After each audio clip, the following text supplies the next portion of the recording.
आहुरी 5 दिन छेचिब बर्षिब 15 जिला को येलो वार्निंग प्रबल अति प्रबल वर्षा संभावना आसंता काली पई उपकूल और उत्तर ओडिशा को अलर्ट। राज्य में सक्रिय रही मौसुमी वायु लगाण वर्षारे अस्तव्यस्त सारा ओडिशा।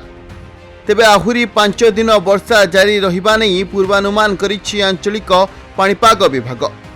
आसंता 24 घंटा पई सुंदरगढ़, झारसुगुड़ा, बरगढ़, संबलपुर, देवगढ़, केन्दुझर, मयूरभंज, नुआपड़ा, बलांगीर, कलाहांडी, कंधमाल, नवरंगपुर, रायगड़ा, कोरापुट और मालकानगिरी जिला को प्रबल वर्षा नहीं येलो वार्निंग जारी होईछि।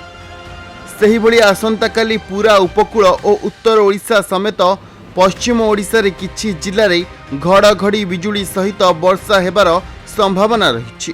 पिछले 24 घंटे में उड़ीसा के ऊपर रेनफॉल का डिस्ट्रीब्यूशन स्कैटर्ड रहा है। 4 जगह पर हैवी रेनफॉल दर्ज हुई है। उसके हाईएस्ट जो रेनफॉल अमाउंट है 98.3 मिलीमीटर जो है नयागढ़ के डिस्ट्रिक्ट में दर्ज की गई है।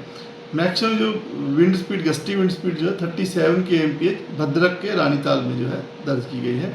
20 तारीख ठारू 23 तारीख पर्यंत राज्यर विभिन्न जिले में हालुकारु मध्यम धरणर वर्षा सह केतेक स्थान रे प्रबल वर्षा एवं वज्रपात सह घंटा प्रति 30 रु 40 किलोमीटर बेगरे पवन बहिबार संभावना रही।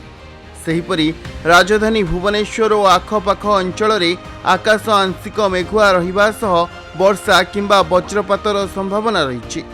सहरर सर्वाधिक तापमात्रा प्राय 34 डिग्री और सर्वनिम्न 26 डिग्री सेल्सियस रही पारे आकलन करिछि पाणीपाग विभाग।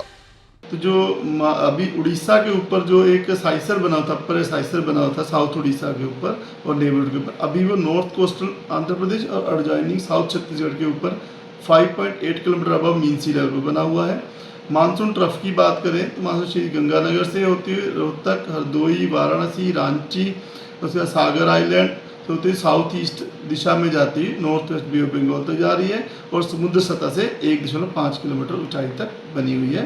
तो इन दो सिस्टम के प्रभाव की वजह से जो है हमारे उड़ीसा में आज भी जो है वेदर की गतिविधियां जो है बनी रहेंगी। दक्षिण ओडिशा उपरे थिबा घूर्णिबलय वर्तमान उत्तर उपकूल आंध्र प्रदेश और दक्षिण छत्तीसगढ़ आड़कू अग्रसर होईछि।